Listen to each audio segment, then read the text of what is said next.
Kicking it off with Sinners too, 2026. What's up, people? How's it going? We're back. Horror Search 30 is finally back after a little hiatus, but we're here for the 8-year anniversary. That's one. We're Happy here to talk. anniversary. Happy Annie. Appreciate it. Happy Annie. Yeah, can we Happy just take a anniversary. moment? That's an hell of an achievement. 8 years to these Yeah. guys. Sturdy, congratulations. That's all. How 580 episodes, dude. That's Yes. insane. I was on 500.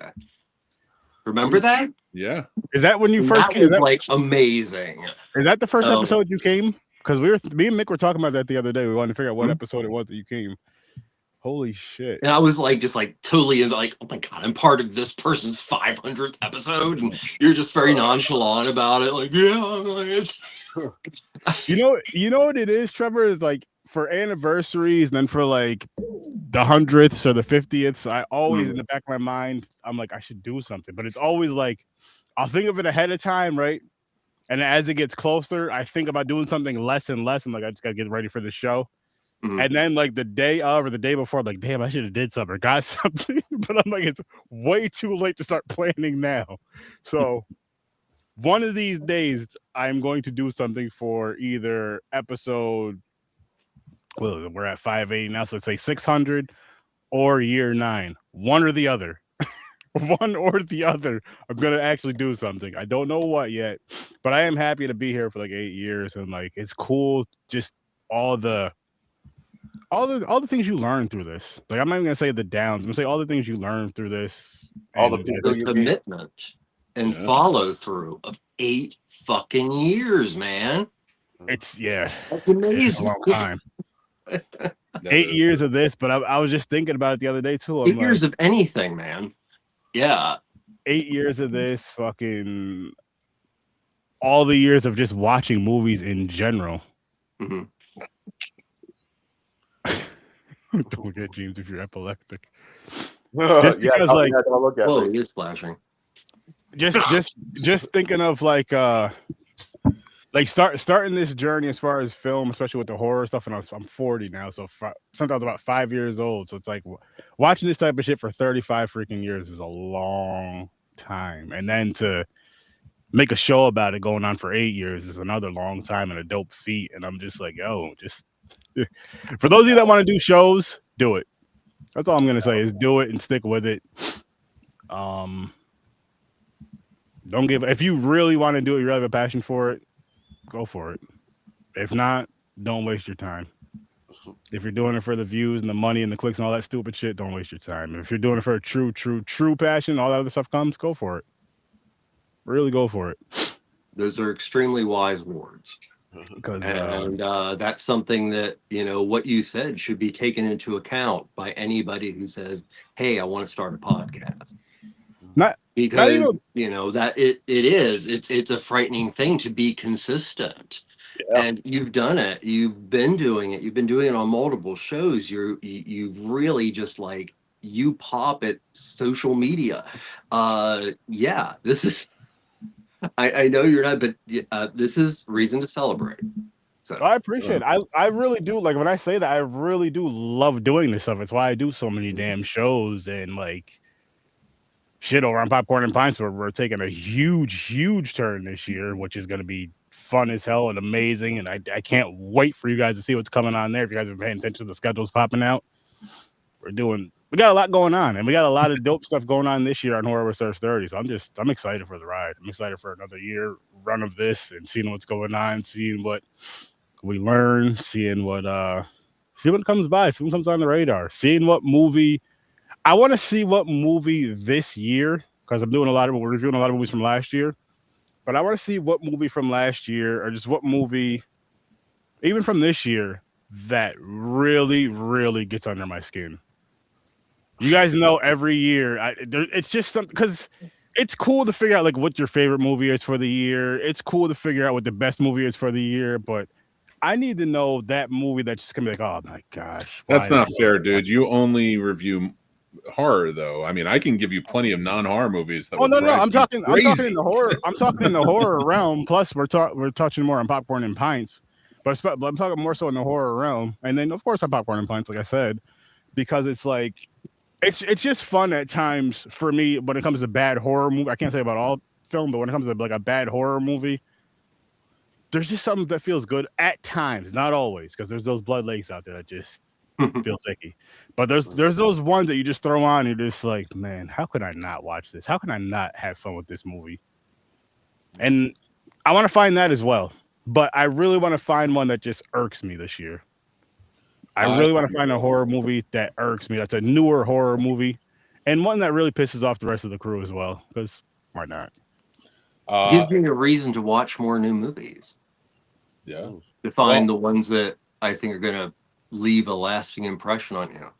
With 8 years though, I feel like you guys need to tell us, out of all the movies you and James have reviewed on this show, can you give us 2 or 3 movies that you think we should definitely check out? Definitely check out. I'm gonna kick it off with the one we're talking about tonight. I'm gonna say Sinners is a film I feel like you should definitely check out if you're into not just horror, but just someone who really, really loves movies. This is something that really tells an awesome story in so many different ways. Just the music alone tells a fucking beautiful story. Just the music alone tells a story within a story, and each kind of like when they're showing the spot, when they're singing and dancing in the spot, and they're showing different like cultures with the dance and different eras of music. I thought that was just a dope vibe, telling so many. Just that alone, you should check this movie out. Sinners is one you should definitely check out. Another one I'll say. Let me think. I have it. I had it at the tip of my tongue. I'll say Weapons. Weapons was good. Weapons? Yeah. Okay. 8 years of some of the most insane. Oh, okay. Craziest movies. You didn't say insane and crazy. I got I'm one. just saying in general. I got one. What? The Greasy Strangler. Everybody watch it. That's a fun one that's just right out of left field. That's a weird one. That's a strange one. You guys know I'm gonna say Thanksgiving, but it's not that time. You watch that around November. Thanksgiving is something I'm still gonna say. Check it out. It is ridiculous. It's not the best movie in the world. It's a wonderful holiday movie. You should watch with the family. Why not? But the Greasy Strangler, holy shit, James. That's you tell me to watch at least once a week the Sadness or whatever it is. Yes. I was getting to that next. The Sadness. If you like just a crazy, ridiculous, violent, wild movie from beginning to end, check out The Sadness. Yeah, I believe it's a Korean horror film, if I'm not mistaken. That was a fucking good find. I'm so happy we found that one. Thank you for 8 years, guys. Thank you. Yes. I can't wait for 8 more. This was fun. This was fun as hell. Welcome to the series finale. Yep. Series finale. This is the last episode. Don't listen to him. Don't listen to him either. This is the first of 2026. And you're gonna be in for a fun ride. You're gonna be in for a really, really, really fun ride. Nice. But let's kick it off with this film right here, Sinners. Got you guys here. Now, was this anybody's first time watch? Trevor, what did you think of it? Let me think about this a second. Okay. Yeah, well, yes. I want to thank you yet again. I don't really get super duper excited about a lot of newer stuff, and there's so much older that's being put out there. I don't necessarily run to see new movies, and this is one that has been on my radar for so damn long. And I'm finally like, okay, I can watch this. And it just wasn't the best horror film of last year that I have seen. And I've seen other ones, but one of the best films. And also one of the most meaningful films, especially right now, that I saw that was in a major theater. So in short, I feel this is a contemporary horror masterpiece. And yeah, it was spectacular. Okay. Nice. Nice. How about you, Johnny? So, this is a term that and Trevor said it. This is a term that that Mick doesn't really like because he feels like it's overused, which is the term masterpiece. But I don't disagree. But I'm going to use that term here, but I'm going to use it in the traditional sense. You know, in medieval times, you were a journeyman, and if you wanted to be a master, you needed to find an apprenticeship underneath a master. Then you needed to present a piece to said master so you can get to the level of master. Now you might say, Johnny, what does this have to do with the movie Sinners? With Ryan Coogler, his mentor was Christopher Nolan. He's the one who taught him how to use these IMAX cameras and how to tell a film like this. He created this film. He presented this film to Nolan. Nolan has even said this film is on the level of Kubrick. He has deemed Coogler a master. So therefore, I would say that this film in totality is his masterpiece and is one of the best movies that came out in the last decade. Yes, you're right. I'm on that. You're right. But it is a term that gets used too often. Yes, it is. That's why I took it back to the original sense of the word. I love it. I love it. You're absolutely right. This film, ever since, of course, I'll do research and things like that for movies, but I was like, I'm not going to do any research on this. First time watch, whatever. And I didn't go down the traditional research routes. Like, I dug out all kind of old blues and was listening to it. And then, I started looking into doppelganger theory. And then that led to looking into the population of Irish in Mississippi at that time period. And this movie makes my brain just go... Yeah. Because there's so much going on in this movie that, I know I was standing outside for a cigarette and I was like, smokestack lightning, boom, Howlin' Wolf reference. So this is the movie I want to see again and again and again. Yeah. This might be a controversial take on this movie, but I think this movie was done, and this is purely speculation, but I think this movie is an answer, a respectful answer. I don't know how else to put it right now, but between filmmakers, a respectful answer to Jordan Peele. Yes. Saying because Jordan Peele is an amazing filmmaker. I would not call any of his films masterpieces. Maybe the closest is Get Out. I would say Get Out because he's got an approval from a master, which was I loved where you went with it for this one, but I can't subscribe to that for every movie.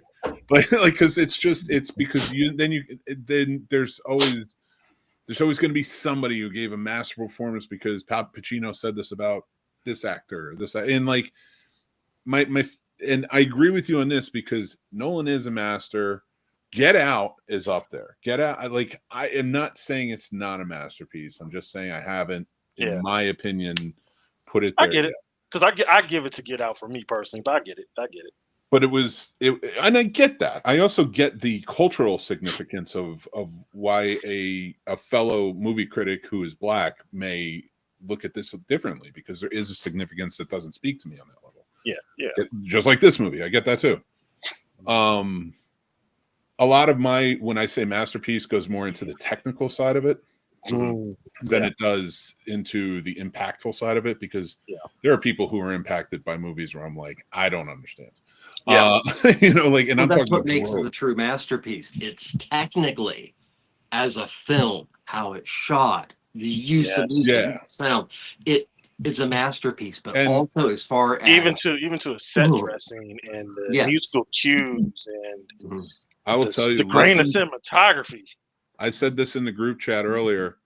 I listened to this for the first time, the sixth time watching it, first time in headphones. Eighth time. And I realized the true brilliance of the sound design of while they're talking. There are sounds you're missing because you're not in headphones. I'm telling you, and it just hits you so much harder. So that to me is that's where you see on this level, the Kubrick level of masterpieces, because the technical side is so tied in. They're not going to film until it's perfect. The Hitchcocks, the Kubricks, the Nolans, and I put Ryan Coogler up there. He's still young, but he's like he just has that technical prowess. Because I would say if Nolan was Yoda, Cougar's definitely Obi-Wan Kenobi.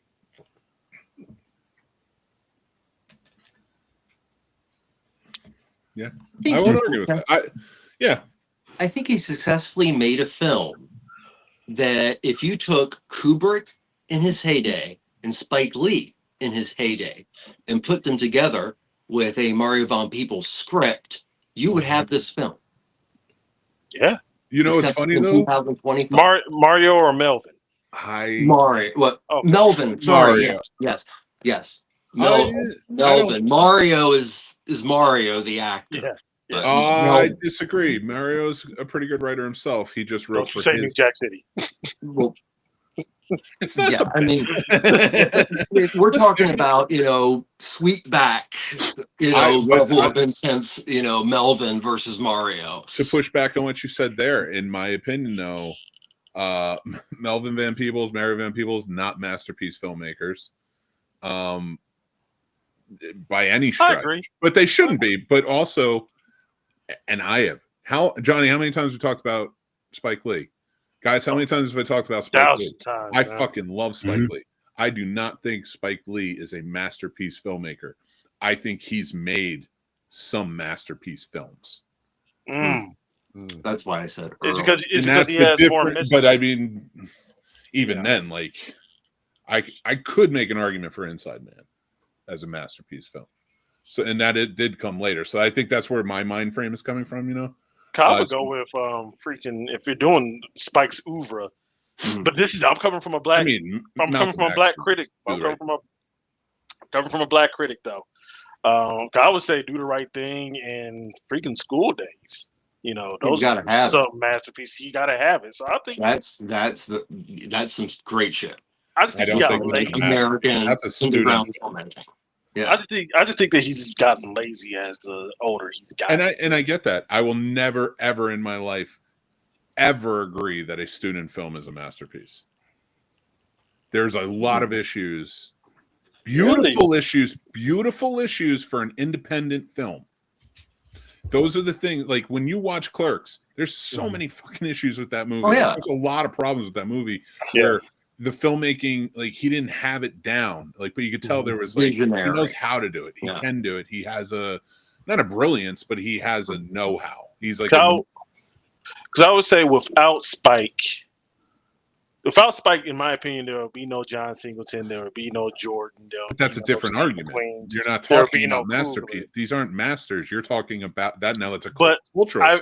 I feel like he is a master in the fact that he's inspired those other people to become even better filmmakers. You can't feel out mastered him. If he was a master, he would be putting out masterful work. And he has, but he just gotten lazy and was 2000s out. You can't judge by that because he has put out movies that are genuinely not very good. Yeah, I wouldn't call that lazy filmmaking. I would call that filmmaking he is a great filmmaker. But I would say I would put him on the level of Steven Spielberg, but I wouldn't call Steven Spielberg a masterful filmmaker. So then you would put Steven Spielberg on the same level as Stanley Kubrick. Tell me now. Who's your master? Is your master only Kubrick, or do you have? There are other masters of the craft. Okay, but they are legitimate, like. Just give me two or three. Of the craft. Just give me two or three. No, Steven Spielberg, in my opinion, is not. Martin Scorsese's more in a master class. Okay. All right, I agree. I won't argue. He made some egregious films recently, but yes, he has. You're right, but I don't call that laziness. I think he changed in his filmmaking. It's not as hungry anymore. It's when Rocky, had all those fights that were nice and easy for him. He wasn't as hungry anymore. Okay. I don't. I can see that. I can see that. And I think that happens a lot to filmmakers, but never happened to Kubrick. I don't think it's going to happen to Chris Nolan. Oh no! You may get a movie you don't like out of them. Yeah. I'll never say that you have to like everything they make. Okay. But, all right. I'm like, there's some for my taste. There's some missing from Kubrick. Like what? But by the technical prowess and everything that went into the film. Because I would say for me it would be Shining and it would be Eyes Wide. Or Those are what? Those are the two ones that I don't feel personally. That's fine. You know, but you can't argue that the technicality of filmmaking was like on the technical level, he's a changed, master, but like in massive ways with those yeah, movies. exactly. So on a technical level, yeah, he's like Orson Welles in that. On a technical level, yes, of course. And AI, the movie AI, not what's around now. The movie How AI was the first AI monster, basically. Yeah. But if you think about AI, the movie, which was supposed Spielberg to be joint. directed by Kubrick, look what Spielberg did with it. It's fine. But do you think that would be the movie if Kubrick directed it? I find that movie very haunting. No, it's That is fine. the most haunting work, if you ask me. And I know we're getting off topic, but like I think But we're talking, Kubrick right now is the new masterpiece filmmaker. Yes. Right now. I don't know that there's anybody else. There are people who can get on that level, but I don't see anybody else at this moment. Maybe Denis Villeneuve. He's kind of going there, but Who? getting a little Who? about Eggers. Eggers. Oh, I mean, Robert I Eggers. saw him Sure. in it, yeah. Yeah, Eggers for sure. I'm with you, Trevor, with Eggers. Yeah. Eggers, I could see. Eggers, I could see. But who taught him?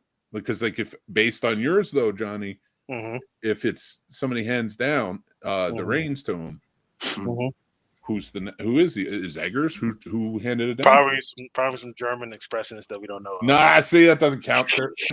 probably Werner Herzog. Fritz If Lang you came out of look it. at Italian filmmaking, you look at Japanese filmmaking, you look at filmmaking all over the world. That's so important. Yeah. You know, you start as whatever, and then you work up to assistant director, and then you co-direct with Akira Kurosawa or something, and then you can do whatever the hell you want because there's an opening for an A-list film. But you have to do the time. Yeah. See, that's You're going to be respected within the studios. Another masterpiece filmmaker, Kurosawa. But you also have these little independent films that come out. Funeral Parade of Roses is a good example in Japan that is a masterpiece of a particular kind of cinema. And I think that needs to be like Sinners, exactly. And Sinners is that.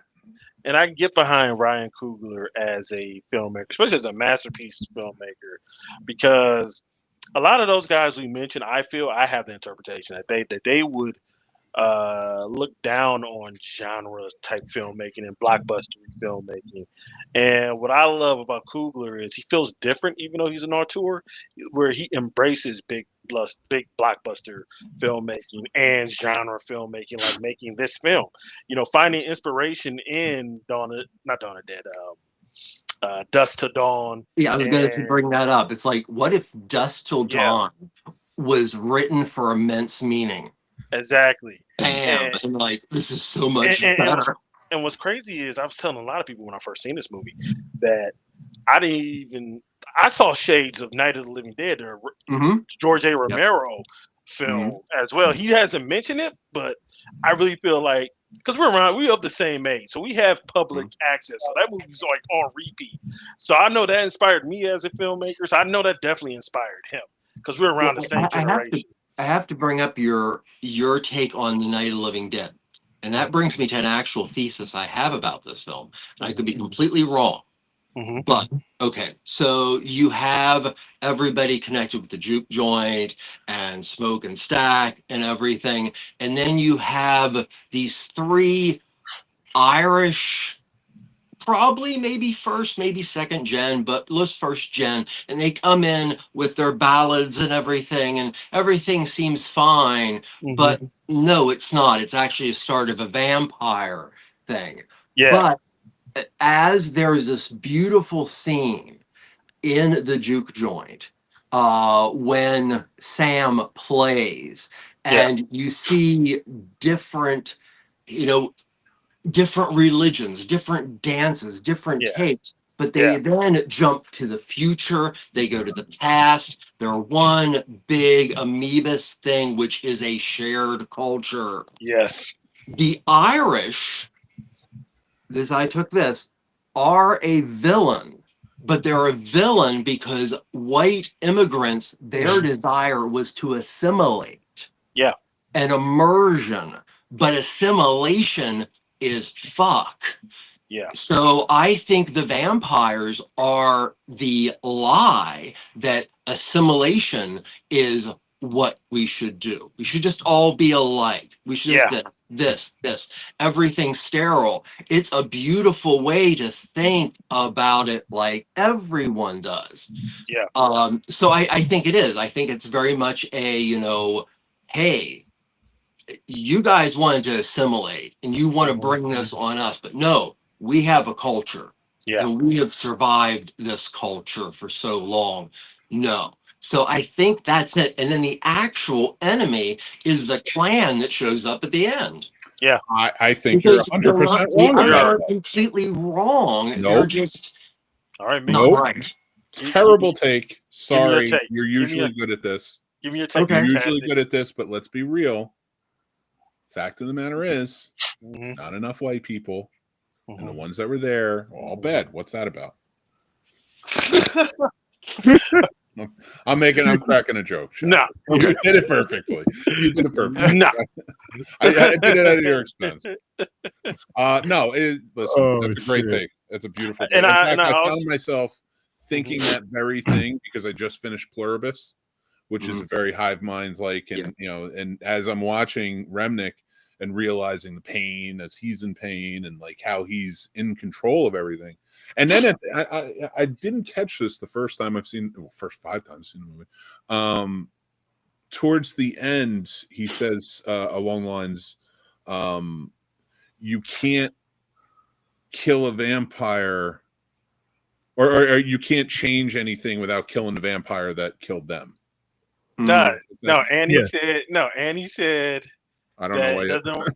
Annie said that basically you have to kill. Are you sure you know? Yeah. You kind of fucked me up though a little bit with the quote. No, Annie said that it doesn't work like that, and that you basically have to kill the ones that made them. Yeah. It doesn't like change them if you kill. You have to like they had to kill Remnick to be able to go after. You have to do one. You have to go after them one at a time. That's what I was alluding to based on. I couldn't remember exactly what she said. But best character in the movie, by the way. Annie. Yeah, best character in the movie, by the way. I mean, they're all great. Don't get me wrong, but like when you're that made me realize he fucked me up because you always have to like jump in. But by the time you get to the end and they're with Sammy and he's older now, it made perfect sense that like why he couldn't kill. I never realized that without that little bit of dialogue, why he didn't kill Stack. No. Or Smoke, rather. No, that's not it. Oh, why Smoke couldn't kill Stack? Stack didn't kill Smoke. Okay. That's why he didn't kill him, because like he could kill him, but like, or he could kill Mary, but like that's not going to change anything. It's not going to change him back. It's not going to make it better. So that's why I let him go, and he made him promise to leave Sammy alone. There's a very important quote in this movie, and it's when the lead Irishman, for lack of a better term, Sam is run into the river, and he comes after him, and he holds him. And does anybody remember what he said? The man stole my stories. Oh yeah, I want those songs. Yeah, that's true. And if you didn't feel that as a lover of music, oh man, I heard that and it was like. See, I thought you were gonna go deeper with it. I thought you were going to the baptism when he was saying, "The men that stole my father's land, they forced these words upon me." Oh, don't get me started on 1932 blues. Because to the film. I wasn't talking about blues. He's talking about the significant element of the Irish. Well, yeah. Because to bring up to your theory earlier, what I love the fact that Coogler used a group that was also very much oppressed by the dominant Protestant Anglo-Saxon community in the Irish, and so I love the fact that he kind of used that as a mirror to what they were doing or what they still are doing to black people. Actually, I looked this up. This is bizarre that I actually did. But in 1932, there was a larger number of Irish because the people who first settled that part of the West were Irish. Yeah, because they couldn't get work in the East. Yeah, exactly. So it also, for where it is in Mississippi, it is the other major culture. Yeah. It's outside of the just white. Yeah. But they also became sharecroppers too because most Irish couldn't get work. Mm-hmm. You just mask and you just do it to another person. They needed That's to what just humans do. they needed to just organize and get money the opposite way, you know, through violence and intimidation and alcohol, and they could have really done something. Oh, Jesus. Well, I feel like we've talked a lot on the Horror with Sturdy podcast. Oh yeah, the host, yeah, 30 minutes in. Yeah, The you guys- host of the host. I've been pretty quiet lately. On but- the man's anniversary. Well, But I do want to ask. I do want to ask really quick. What's everybody's ratings? James, what you got for this? All right. You know, it's rare, but because how the story was great and how it looked and the acting and everything, I'm actually going to say it's a 10. Okay. Okay, James. Mick? 10. Trevor? 10. Johnny? 11. Final tap, Rhino I'm reference. breaking your scale. No, yeah, it's 10. It's perfect. No, I'm with you. I'm with you guys on that. Like, I remember going to see this movie last year with the theaters, in theaters with the wife, and my brother and sister happened to go see this as well. I heard my sister laughing at some point, but that's besides the point.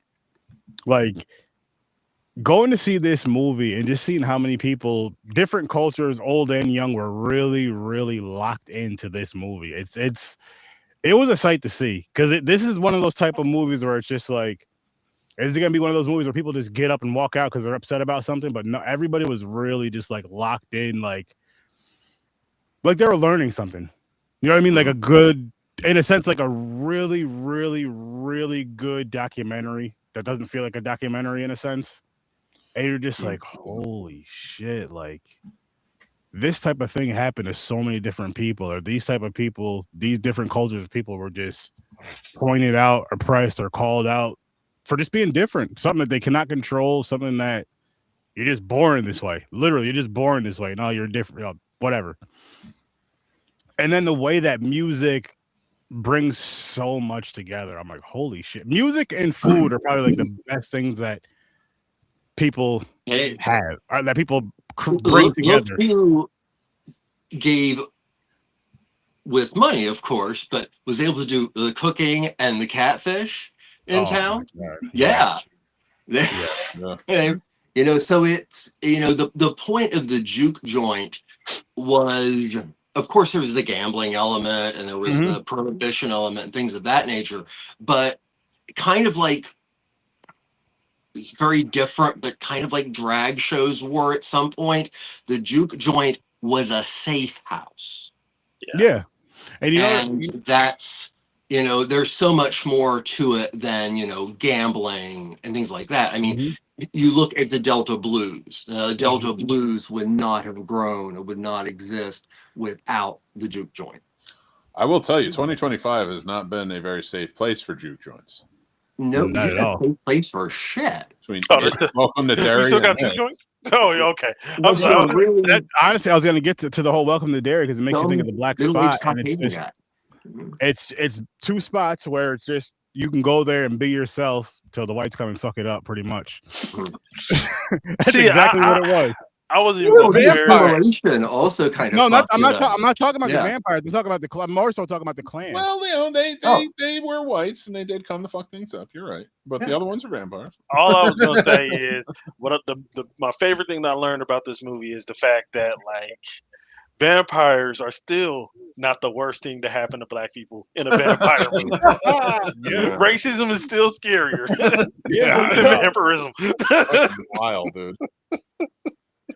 Wow. And I'm just like, holy shit. Like, I mean, again, you go to Welcome to Derry, just that one episode because I didn't watch the last one yet. But what happened with the black spot? All the craziness they had to deal with before, like deal with Pennywise and then the racism. I'm like, yo, interdimensional god clowns, vampires.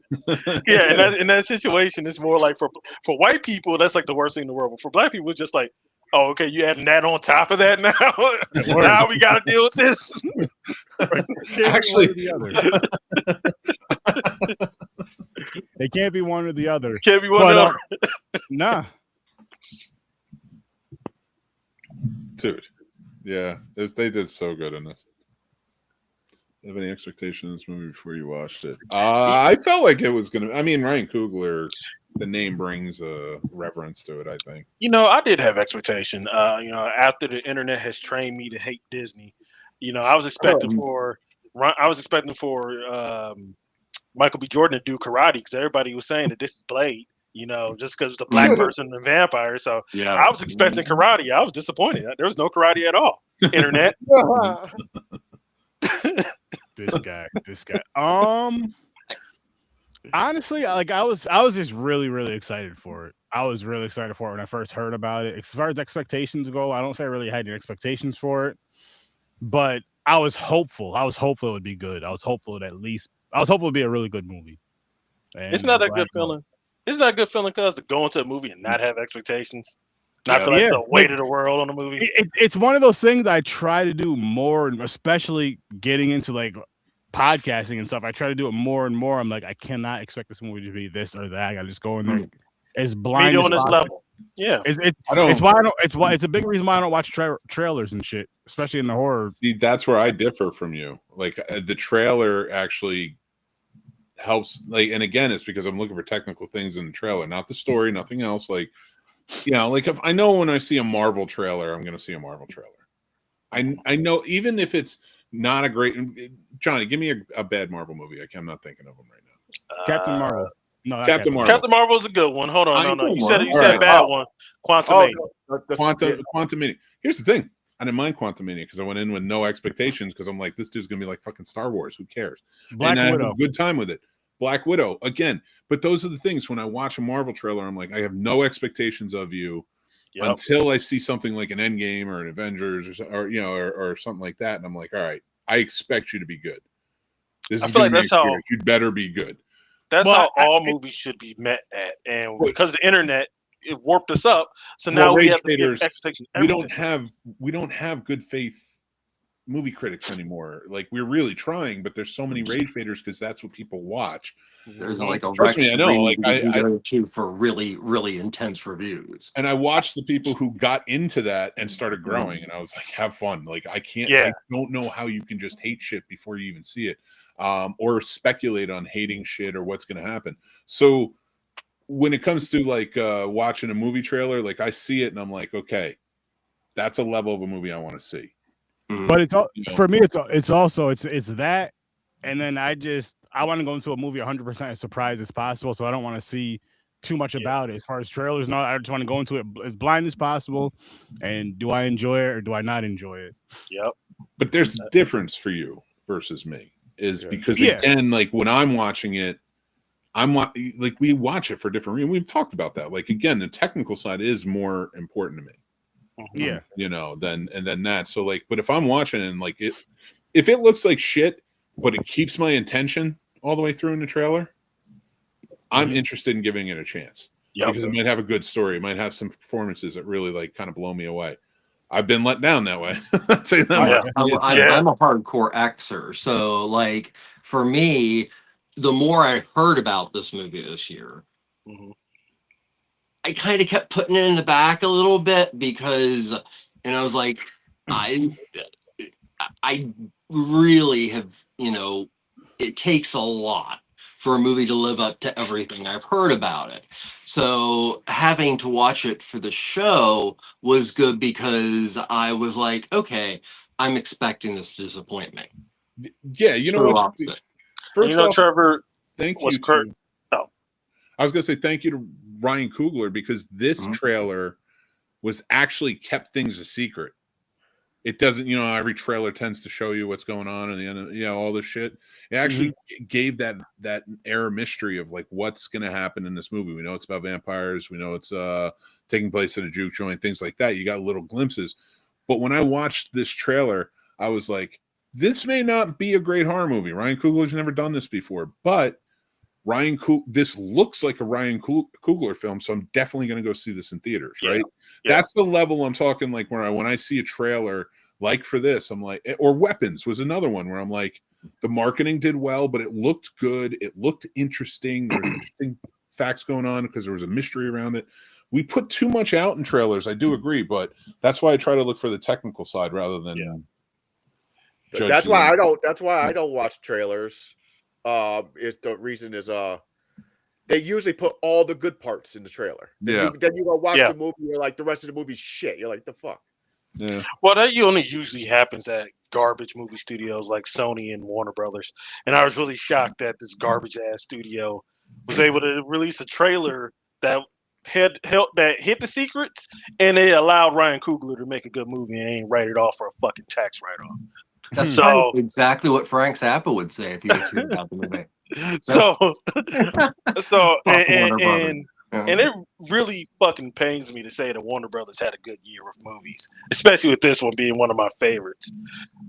So I'm happy this trash ass movie studio had a good movie. One of the best movies. That was a year, yeah. I didn't see a shit ton from fucking Warner Brothers. I fucking hate Warner Brothers. Yeah, how the internet treats Disney is how they should be treating Warner Brothers. Whatever. You know, just treating both of them. And that third act, because before I was going to cut you off earlier when you was talking about the grifters. The third act came to me when what they did. I was surprised there wasn't any more right-wing MAGA crazy people out there grifting, being mad at the third act when they when Michael B. Jordan killed all their heroes. They didn't go see it. They didn't go see this. This movie was way too educated for them to understand. They weren't going to go see this. There were black people on the poster.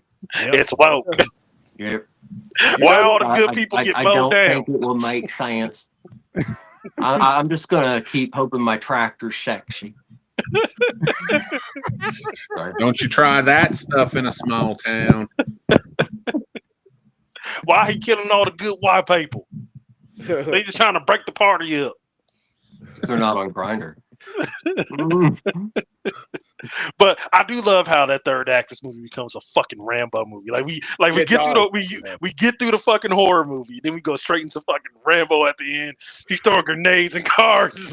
I love that third act. I live for that third act. That final scene. They reference soldier so many times. There had to be something. Yeah. But then it also made like, oh yeah, he was keeping the real shit for the real enemy. Yeah. You got to. Yeah. And he went on a solo mission. So he was like, I'm doing this shit myself. Exactly. It was also like, hey, guess what I can do since your country trained my ass? Mm-hmm. Yeah. I'm gonna have fun with this. And what's crazy is like that's why I didn't like hate the vampire. I didn't hate Remick all the way because Remick told him the truth. Remick was like, "Hey, look, they coming here, they're coming back here, and they're gonna take what they want." I'm like, thanks, Remick. He's happiness through ignorance. Yeah. And it was also intriguing because it kind of presented vampires like the Borg. Mm-hmm. Mm-hmm. And it was like, a bourgeoisie Borg. So I kind of wish they teamed up at the end. Took them all out. Well, it's one of the things that I dearly loved about this movie was the ending. Because it ends with Sam is an older gentleman and is played by one of the few people alive who can remember people before Muddy Waters, like Big Bill Boozy and things like that. And that is Mr. Buddy motherfucking Guy. And I'll tell you why he's a motherfucker. And it's a good thing. But Buddy Guy he released an album this year. He is the cornerstone of what Chicago blues should be. But to get an idea, a lot of the major early records, especially on RCA, I think, of Muddy Waters featured Buddy Guy. Buddy Guy was the protege of Muddy Waters. Oh. So Buddy Guy being Sam is very important because Buddy Guy is the closest thing we have to like one of the legends, back in the day. Also, I said I was going to tell you about the mofo thing. About 15 years ago, I got really, really lucky. One of his albums was Work to Americana, and I got a chance to interview Buddy Guy. I got a chance to interview him about working with Muddy Waters, and he was amazing, and he was funny, and he was like, no, he didn't. He just assumed that I was recording not live. And I learned afterwards that anybody who had interviewed him before, it was a running joke. Don't air it live. Because apparently Muddy and the whole crew, Willie Dixon, people like that, referred to each other as motherfuckers all the time. And that was what they called each other as a term of endearment, especially when they were really drunk. And he just talked about the time period. He's a really sweet guy. One of the best interviews I've ever had. I would say, if there is a blues musician performing today, as far as old school that should be given the respect, it's Buddy Guy. Oh yeah, dude, and I thank you for sharing that. I love that story. I love that story so much. That's fucking awesome. Did you ask him like after the vampire attack what happened? Like, how did he get into the music industry? I see what you did there, man. Hey, Cuz. Let's make it real. Let's make it more. Let's make it nonfiction. Serious question, Cuz. If you're Pearline's husband, would you come and try to square it up with Sammy the next day after you found out what happened? Listen, man. I mean, the next day, what are you gonna Stacker still alive? There's not much you're gonna be able to do. So you're not gonna try to square it up. You're not gonna try to square it up with Sam after the next day. You ain't gonna be looking for him. It would have been a terrible like joke in such a serious tone movie, but it would have been kind of funny. Is if when you see like his husband walking in down the road, pissed off, going to fight Sammy because he heard she was there, and like he just starts seeing the Klan getting. And then he just turn around like, nope, I'm cool. I'll see him later. Yeah, because honestly, like, that's the one character we don't even meet him. That's the one character I feel bad for. He got cheated on, then she died, so you don't know where the hell his wife went. He probably just thinks she skipped town. Damn, I didn't even think. You don't even think about that because all you're thinking about is that good time that everybody's having until they're not. Yep. I'm like, she's like literally until they're not, and then it's just like, oh shit. And like there were two people cheating. Both women were cheating.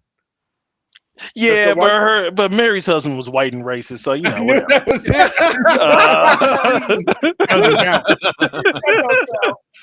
this other guy was in there, James. I was like, Mary's husband's getting cheated on too, and I was like, you know what? He's white. Yeah, and I guess I was like, yeah. Oh man. Because honestly, when Stat got bit, I couldn't even be mad at Stat because Mary said something to him before that happens, and I'm like, honestly, if that was me, I would have folded too.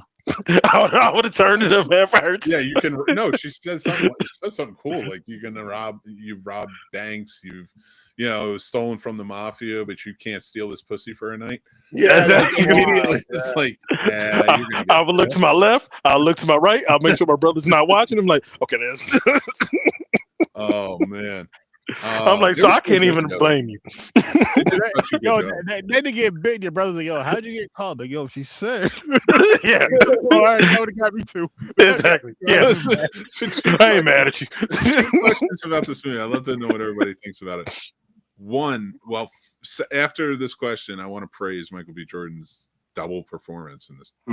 Yes, and how different they were. But also Grace.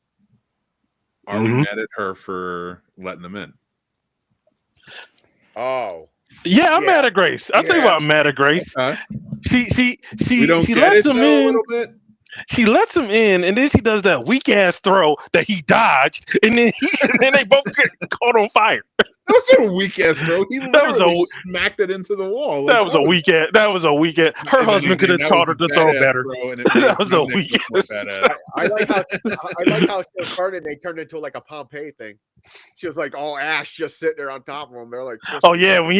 I'm like, so that was your plan. That was your plan. You were gonna bring him in, do that weak ass throw, and then burn to death with your husband. That was. So she basically sent it out. She could have. They could have like shut up, closed the door. But she said, because my husband's dead and they're going to have my daughter, you're dying too. Everybody, come on in. And she killed her husband, by the way. She the one. She the main one. Be like, hey, go get the car. He want to stay there being for his friend. What does that do? Like, don't you want to ensure they're all dead? Because he already said we know everything about like where she is, what she's doing. Like, so when you kill a husband, you die too. Do you think they're just like, no, yeah, they're like, kill the rest? We're gonna leave your daughter alone when we kill the rest of the town. Yeah, that's the second. That's the second character I feel bad for now, Mick, because you just reminded me that she orphaned her daughter. So now you got a widower and an orphan. She could have fought to survive and go be with her. Yeah, you gonna do. I didn't even think about that. Yeah. Now I would tell you, man. I really love that scene when Remick meets him at the door, and he rats out the clan. And I love when Smoke is talking to his brother, and his brother's all vampire-fied, and he's just like, we've been running around looking for freedom. This is the way. And then when he said, I ain't doing this shit without you. And honestly, I was thinking about like, who in my family would I have that relationship like Smoke, where I'm like, okay, I won't be bit, because he was about to. If they didn't stop him, he was about to be bit to be reunited with his brother. And I'm like, I think maybe my baby sister. Like my baby sister got turned. She's the one who can get me. I'm like, do you think they stopped him because like they didn't want him to become a vampire, or they stopped him because they're like, if you go to that side, everyone's fucked? I think it's a bit of both. It's a doppelganger thing. It's like we need one of you on our end. One, I mean, Stack is definitely the one that seems to make really, really bad generalized decisions. Mm-hmm. And it makes sense that of the mirror, he's the one that will be more easily pulled in. Yeah. Where Smoke is business. Yep. Things are Smoke black and white. Yeah. I keep messing them up. So Smoke, Smoke is the one who remained human. Stack is the one who became a vampire. Yeah. So the beauty about Stack, because the red version, because I'm a little tired. It's been a long day. The beauty about his character following it all the way through is like he tempts everyone on their vices or whatever else. He's relentless with it, and he cannot say no to temptation. Yep. It's insanity that they played that off so well. He knows how to tempt so well. He's wearing the red, like the visuals, everything about it, the character development. But like I was watching him, and like when he was talking to Slim, and he immediately was like, "Well, I have this beer here." And it's like, you will, you're the devil, man. You will tempt anybody. Yeah. Your brother just trying to stay disciplined, stay going, be good. But it's him who gets him in trouble. That's why, and he still is willing to become a vampire. It's beautiful. Yeah, love, man. That's a powerful thing. Mm-hmm. That's a powerful thing. And another thing about like the movie that I love, because everybody on the internet, they try to say how each character represents like a deadly sin, and they try to say that Smoke was prideful, and they try to use that moment at the very end where he ripped off the medallion as pride, saying like he's above religion. And I'm like, that's a weird way to read that scene. I just read it as he was ready to give up at that point. He lost everybody in that one night. I'm like, that was not pride at all. There's a religious element to this film. Yeah. Because if you look at the Roman Catholic religion that the Irish brought with them, very oppressive, a lot of repression and oppression within the church. Slaves that came from West Africa, it was oppressed, but found ways to get around it. Yoruba, and mixing it with the Catholic Church, all that stuff to keep shit alive. Yeah.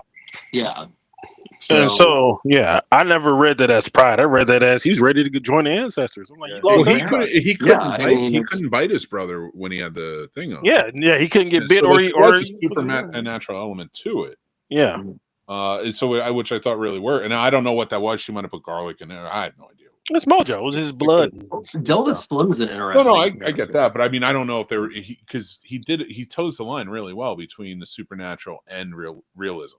Oh, okay, yeah. So like, what could she have put into it or whatever? So I love that element of it. But yeah, that like when he takes it off, I looked at that as like he's done. Like his brother's gone, she's gone, everybody's gone. Yeah. What's left? Sammy is now like safe. He doesn't have to do it anymore. They're all dead. So he knew his brother and Mary, who were in the building, are safe. That's why they were locked in. Yeah. So like he did everything he needed to do. So that's why when he pulled it off, like that to me was like him saying, "I'm willing to go home," making that beautiful scene where he sees his baby. Yeah. Oh yeah. Later, just so much more impactful. But yeah, that. Oh, I didn't take that as a as he's being prideful or above. Yeah, I'm like, that was a weird way to read that moment. I'm like, okay. Actually, what I was kind of going for was more the aspect of, I didn't really notice that or take that, but I kind of also take it as a fact that, you look at the religions that were brought from Europe are more oppressive or oppressive. There's guilt. African religions are polytheistic, and a lot of it is done for appreciation. And it's a totally different mindset on religion. And yet again, you have the Irish there who start putting everybody together into this assimilated Christian society. Okay, so, I don't like how you're talking about the Irish.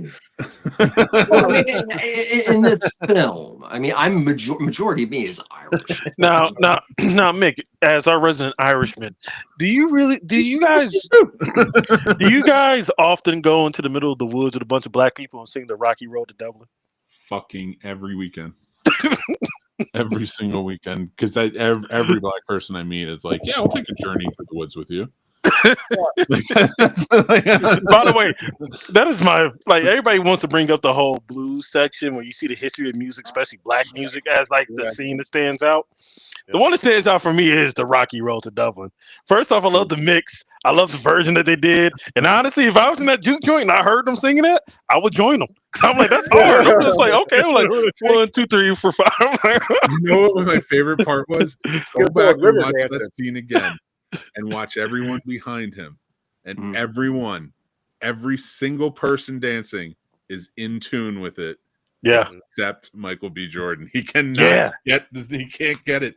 It's so funny. Like he keeps going off beat. And I was watching him like, this dude. He must have been tired that night. He must have been like, I'm doing a lot double duty. But you know what though? That could have been intentional, because you remember at the very end when he's confronting Smoke and he's just after he killed Annie and he's like, "The fuck you did that for, man? I had it all figured out, man." I'm like, maybe. Stack had like an ulterior motive, like maybe the hive mind didn't really work for him like it should have, and maybe he had like an ulterior motive. I think he was tired pulling double duty. We can go with that. we can go with that, but I feel like it might have been an ulterior motive, especially he's just like, "The fuck wrong with you, man?" Like I'm like, okay, hold on, you got a plan. He had 2 different dialects for each fucking character. I got a business question. There's the Reuben dialect. It's really awesome in the film. If he plays 2 characters, does he get 2 checks? Wait, what? No. He played 2 characters. Does he get 2 checks? No, he gets one big ass check. He's got one really big check, and I don't blame him. Because he's also the producer of this movie. He tore it down. Oh, nice. Well, here's the thing: we've already deemed, as a collective, that this is not just a masterpiece of horror. This is a masterpiece of cinema. Yeah. And to approach a filmmaker or an auteur that you put, let's do some biggies: Akira Kurosawa, Ingmar Bergman, Federico Fellini. Okay. When you put those, that means that anything in that film could and most likely has meaning. Yeah. So if you're watching this film and you're thinking, well, maybe this means this, maybe, even if it doesn't, a master filmmaker will put things in there that'll make you have an experience separate from other people. Yeah. So You know, you guys talking back and forth is a beautiful example of why this film is not an overrated masterpiece. Yep. In fairness, Johnny and I do this all the time. No matter how much Variety wants to make it a overrated masterpiece, because Fuck Variety Variety. want to check everybody's pockets and saying this movie needs to make more money. I'm not going to say here Fuck what Warner my favorite Brothers. movie of the year is. Tune in tomorrow night or listen to the podcast to know, because we'll be doing our list tomorrow. But this is up there. Maybe number one. I don't know. You'll have to tune in and find out. But that's bullshit what Variety is saying. You could tune in an hour and you find out my number one. There you go. Synergy. I got to leave the cliffhanger, man. I don't want to leave all of everybody out. Make sure the show's tomorrow. So, before we're not spinning the wheel tonight because there is a movie, which we did mention earlier, that I've been wanting Trevor to watch for a while. And the best way to get Trevor to watch a movie is for us to review it. Mm-hmm. And the movie is this right here, The Sadness. Oh, I've seen this like 3-4 times. Oh, well, I want to talk about it with you then. Trevor already seen it. It's a great film. I want to discuss it with you then, Trevor. Man, I never thought about eyeballs the same way again. I thought Trevor's the one who recommended that movie. I think I did. Yeah, he was the one that recommended it. No, I remember finding it on accident, and then me and you reviewed it. But yeah, either way, it's something that I've been wanting to discuss with. I forgot Trevor had seen it, so this shit is wild. It's a good movie. Wild is an understatement, and I'm in for part 2 of The Sadness. It's a good way to kick it off, which was last year's kickoff. I don't know, 2023 or 4. Mm-hmm. It was like one of the first movies of 23 or 4, and it was just like, oh my! I don't remember. Too many episodes. Oh my fucking goodness! Holy shit! Sadness is wild. So very nice. As we're going next to The Sadness, and I can't fucking wait. And after that, we're getting to the wheel. I promise we're getting to the wheel. But all right, the Wheel of Fortune, the Wheel of Misfortune, The Sadness. Can't wait. But Sinners, guys, what a movie! Yeah. Is it okay if I geek out about the music just a little bit? Oh yeah. Okay. So there is a lot of talk about the music in this film, but the music is so amazingly important. And that goes for the vampires, and that goes for Smoke and Stack and their entire family and friends. But 1932 is a very important year in blues. So yes, there's definitely a reference to Robert Johnson. Now, Robert Johnson supposedly around that year sold his soul to the devil. Mm-hmm. Now, like a lot of blues and a lot of other things, stories grew that, you know, weren't necessarily true. But Robert Johnson's this tale can actually be taken back to his friendship with Jimmy Rogers and Son House, who refused to say it's not true. And that's how that became. So at the same time, 1932 was the year that the Mills Brothers, who were very influential, eventually doo-wop, but were a little bit more folky than blues. But the St. Louis Blues was written by W.C. Handy in 1914. And W.C. Handy, hands down, is probably the Mozart of black music. That's 1932. Also, this one I did not know, and I don't know how I did not know this because I do love the Rudy Ray Moore film. But a very popular bluesman in 1932 was Petey Wheatstraw. And Petey Wheatstraw actually recorded a song called The Devil's Son-in-Law, which eventually became a Rudy Ray Moore comedy. But this is an actual guy. And then the year before, Skip James records a song called Hard Times on the Killing Floor, which is also represented. This is a core time for blues and Delta blues. And Delta blues, it started telling a little bit of a rougher story. Nice. Like the blues got more of an attitude. and around Trevor, the the guy who 1930s. told us to tell the devil, is that the story where is that the Crossroads? Crossroads, Yeah, yeah, yep, great movie. Yeah, Robert Johnson's is The Crossroads, and this kind of tells the story of Robert Johnson if deconstructed. Okay. But no, it's I watched the movie and then I just started digging through my random collection of music and just listening to blues. And I just want to. Then now, yeah. I just also want to shout out the music as well, just the music of the film by Ludwig Göransson, who is a wonderful composer, and he is like a musical genius. Like he produced not only movies, but he also produces rap albums. He works with Childish Gambino, and so it's just I'm always continue to be impressed when you get composers from the hip hop genre into filmmaking, and him working with Coogler and even with Nolan to some degree. He just shows how much of a genius he is, and he's probably one of the best composers of our time. And I got Lars Ulrich to do a riff. Go. Oh, yeah. I'm sorry, you don't like one real Lars. quick thing as far as music. Napster. Did anybody else catch that Saul Williams was the father?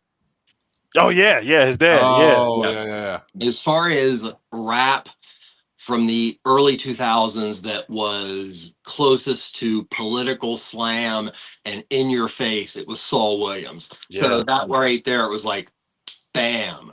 You know, it's like that was the guy in the 90s that didn't mind saying what was on his mind. Absolutely. Going back to Lars really quick, I seen something today. I don't know if it's real or not.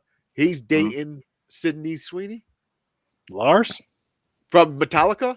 Really? I thought seen it. I thought Lars was dead. He's still alive? Oh, he's still alive. He's still suing alive. everybody who uses the songs. Oh, okay. I thought Lars was dead. In my best Dave Mustaine accent, he's an asshole. Yeah, he's alive. He dating? No, he can't be dead dating her. Can't be dead dating her. I seen it somewhere. I didn't believe not the it worst either. I was thing like, she's done this year. Trust me. Oh yeah, that's right. Oh, you said Sydney Sweeney. Yeah. It could be. I was thinking Sabrina Carpenter. Okay, yeah, I don't give a fuck about Sydney Sweeney. Yeah, she a Nazi herself.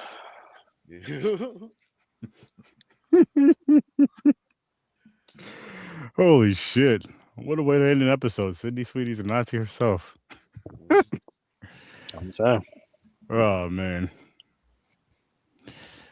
Well. Horror Research 30, 8 fucking years, guys. Happy anniversary again. And Happy New Year. Yeah. Grandizer, Chad. Happy New Year. I seen your comments. Yeah, Happy New Year to everybody out there. Happy New Year to the chat. Happy New Year to everyone. Yes. And I can't wait for next week. Like I'm real excited for this year as far as the shows and shit go. So just tune in, buckle up with us, and shout out to Sturdy Slashers. Let's have an awesome fucking year of horror. With that said, I'll see you in your nightmares. Peace.